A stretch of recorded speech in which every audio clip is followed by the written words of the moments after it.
talked about the really plush pancake-like bear along with the Japanese one. I also have one that is themed after this base design, and it's the Starbucks collaboration one. Now you're probably wondering, Cloudy, why is your Starbucks collaboration bear out of its box in the wild where things could just damage it anytime? It's because I bought 2 of these. When I was moving back home, one of the boxes got damaged and it was this one. And so I have one that's in really great condition that is packed away in a box somewhere. But this one I wanted to take out because I feel like a lot of times boxed plushies just look like they're imprisoned.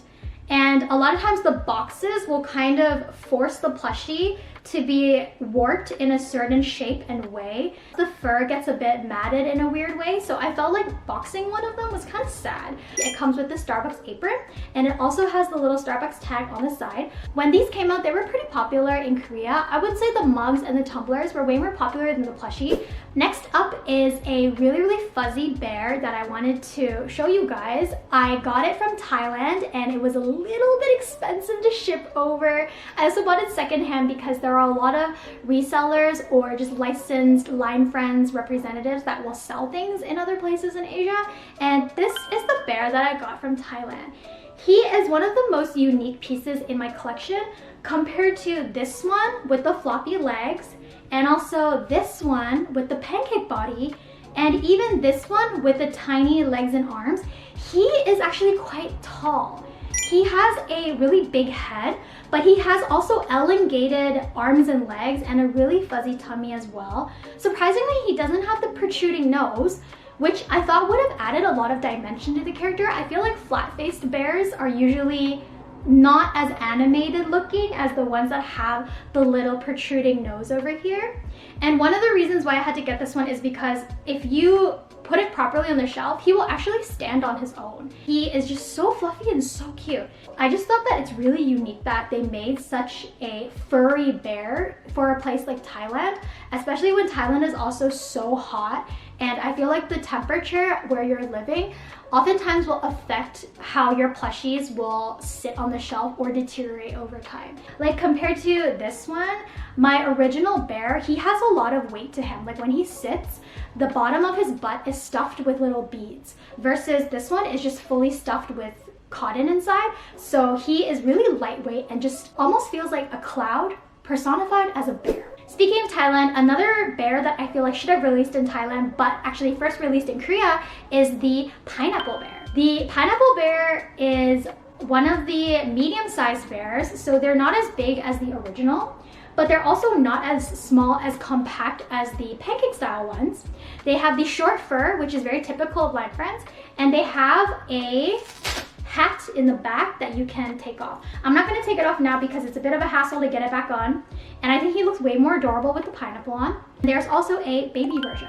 What I liked about this is that they did not make them completely identical. You can see that because the small one has a much smaller face, they didn't want to obscure the face design with a giant pineapple hood, so they gave him a little hat, and he even has a ribbon.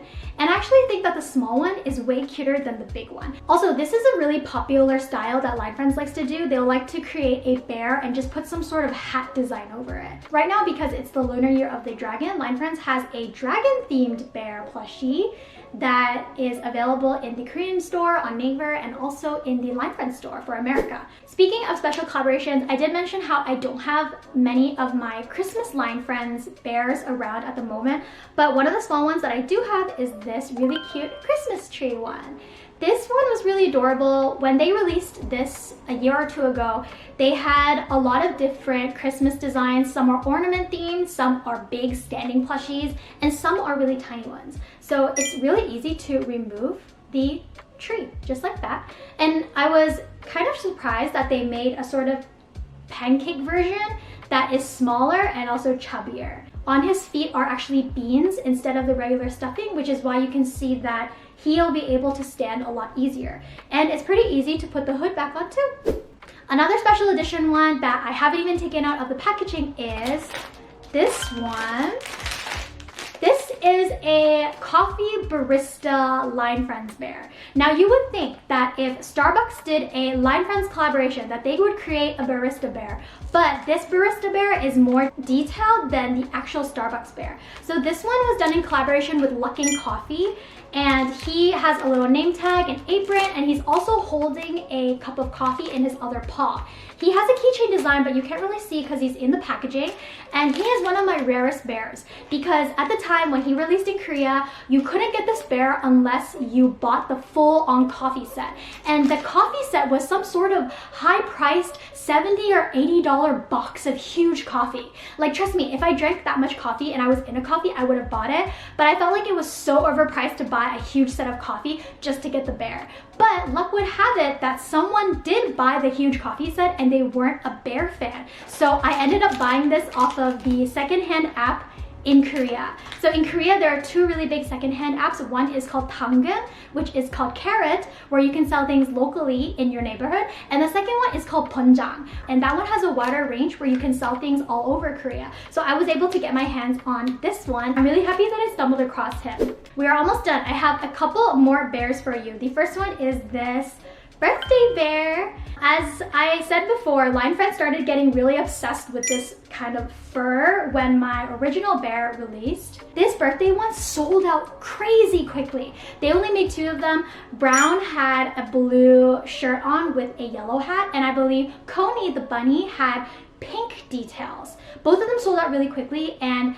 like I said before, with this pancake bear, they had a dust bag for this one. For this one, when I bought it, it had a big vinyl plastic bag over it. And then finally, I have two more, or three more.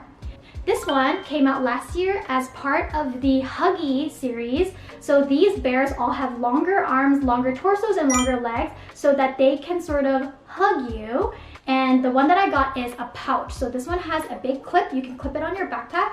And on the back, the tail is the zipper. And you can open it up and there's a little pouch. I've seen people put their AirPods and earbuds in here, but I don't really know how practical this is in general. I just got it because it's cute. And at the time I got two, and before leaving Korea, I gave one to my best friend. So we have matching bears. And this one came in the same set as this one. This giant one, I thought he was so fluffy and so adorable. I actually didn't buy him when I was in Korea. By the time I wanted to buy him, he was already sold out. So I actually bought him in Hong Kong, and I lugged him onto the plane all the way back to Korea. And then I stuffed him into a box and I shipped him overseas on a boat all the way back to Canada. So this bear has been with me through a lot of things. And whenever I feel sad or I miss my boyfriend or I'm feeling anxious, I always just hug this bear. So my best friend has affectionately dubbed him the therapist bear. He's always there to help out and listen to my problems, and I love him very much. He's very fuzzy and he has a thicker sort of fur. His fur actually reminds me a lot of the Japanese fur that we saw here. But when you touch it, his fur really reminds me of those Colombia or Patagonia fleece jackets that people wear when they go hiking. So somehow they turned this kind of fabric into a bear. And because of that, the bear has quite thick fur. He's really huggable, and you don't really have to worry about the quality of the fur very much. My last bear is a very special bear, and I would say that she is the most unique bear of all. My Coney bear. She's not really a bear, but she's a bear. A lot of times when I show people this bear, they tell me that it looks like she hunted down a bear, skinned him, and just tried to dress up with him. She likes to blend in with my other plushies. I think she's so cute. Doesn't this look like the face of a serial killer that would skin a bear and try to blend in among the other bears? This series is actually really, really popular. There was a release where they had all the classic line characters, Brown, Coney, and Sally, dressed up as each other. So I have a version of this character where the inside is Brown, and Brown is wearing a Coney bunny suit. And these bears went for so much on resale. I swear when you bought them in the store, they were about $20 or $30, and when I was looking at these on resale, they went for $80 to $150. This one I got for really cheap because when I rebought it, they didn't have any tags on them. So once you lose the tag, the value goes down. And also, she didn't have a box. But I wasn't able to find her in any other newer or mint condition. So I ended up buying her just because I really liked the design. The other one that I have is boxed away somewhere along with my Christmas bears. A lot of times when plushies are resold over secondhand apps or over the internet, you'll see them bundled together. So you can't buy this Line Friends bear unless you take 4 other useless plushies that you didn't want.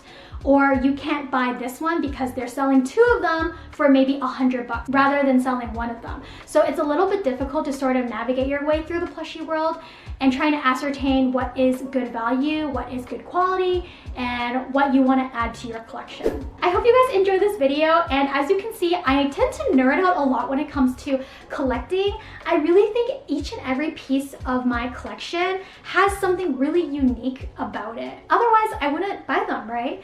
So let me know which bear was your favorite and which one you would like to have the most.